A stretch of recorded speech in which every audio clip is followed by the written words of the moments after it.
China in the 1980s was an oppressive regime devoted to holding on to power with the principle of communism. After the death of Hu Yaobong, students flooded the streets mourning, slowly turning into a protest. These were the Tiananmen Square protests, a 48-day-long event ending in the massacring of about 300 people and thousands more injured. It started on April 17, 1989, when students started gathering in the Tiananmen Square to mourn the death of communist leader Hu Yaobong, a symbol of incorruptibility and a man who worked for more freedoms and democracy in the communist Chinese state. He had been a fair and just leader.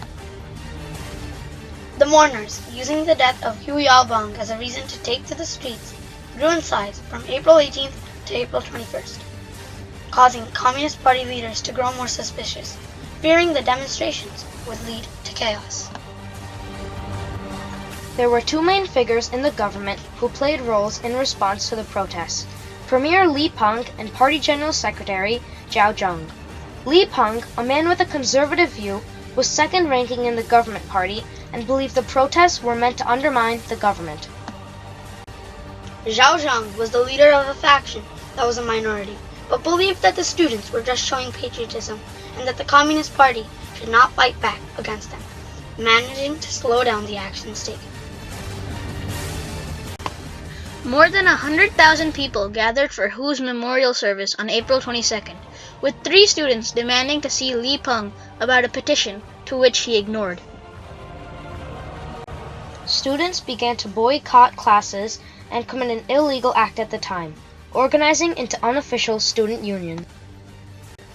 3 days later, while Zhao Zheng was in North Korea, Li Peng called together the Politburo, filled with members who opposed the protests. Party elder Deng Xiaoping was convinced that the protesters were bad and planning a coup, influencing him to retaliate with violence. He decided that they had waited too long and it was time to take action.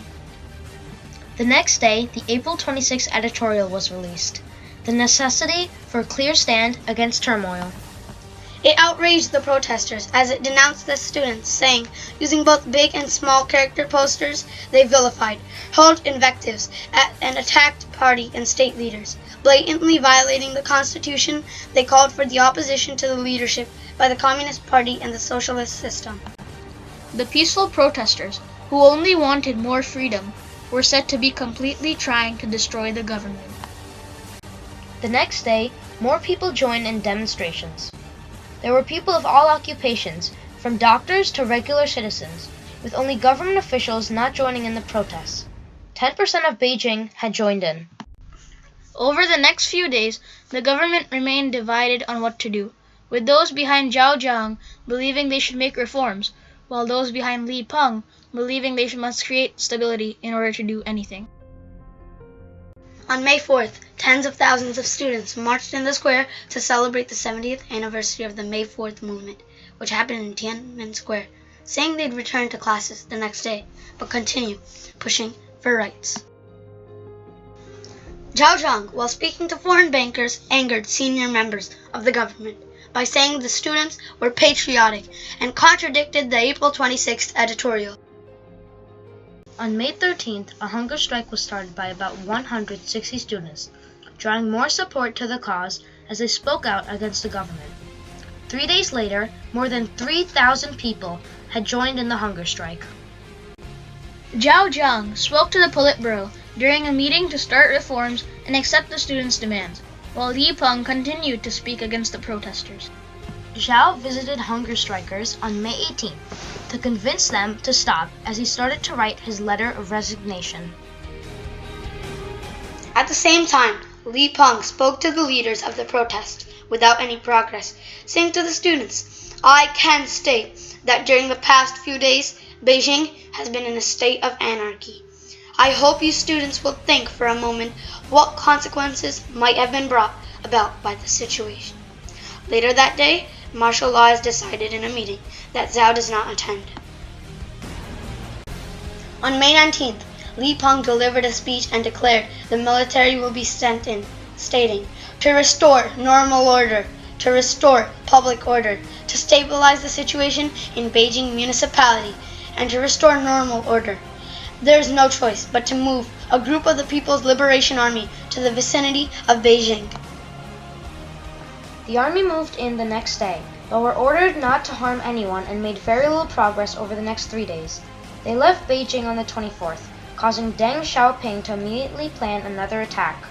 On June 2nd, as another hunger strike had started, the party elders approved more military intervention. The army upped the violence used the following day, with protesters creating barricades like they previously did the last time the army intervened. The civilians shouted at the army trying to break in and threw rocks on them around 10:30 p.m. The army responded by firing AK-47s with ammunition at the people. All of a sudden, at about 11 or 12 at night, the army began to come into the square and they began to shoot people and beat people up. And I got in the way of the Wujing, the armed police, by accident. So they beat me up, they knocked out these teeth and these teeth up here, fractured my arm and gave me a concussion. People were rushed to the ill-prepared hospitals, which could not treat severe wounds. By 1 a.m. the next day, the military reached Tiananmen Square, being told not to shoot anyone, but having to clear out the square in 5 hours. At 4, the students voted, most of whom wanted to stay, but were told by one of the leaders, Feng Kongde, that there was no other option. The students had evacuated the square. Later, people re-entered the square, and after refusing to leave, were shot, with people not believing what is happening. More people were shot as they tried to come in, whether they were protesters or rescue workers.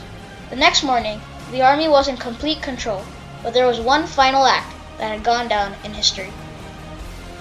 A young, unarmed man stepped in front of multiple tanks, moving towards Tiananmen Square. They attempted to move around him as he continued blocking them. Eventually, the tanks stopped and the man climbed on, speaking with the driver. When he came back down, he was swept away, and to this day, nobody knows who he is. The condemnation of this massacre by other nations came swiftly. After the event, the Australian government granted Chinese students a 4-year asylum period to stay in Australia. The Dutch government froze diplomatic relations with China. In the United States, President George H.W. Bush suspended all visits and military sales to China.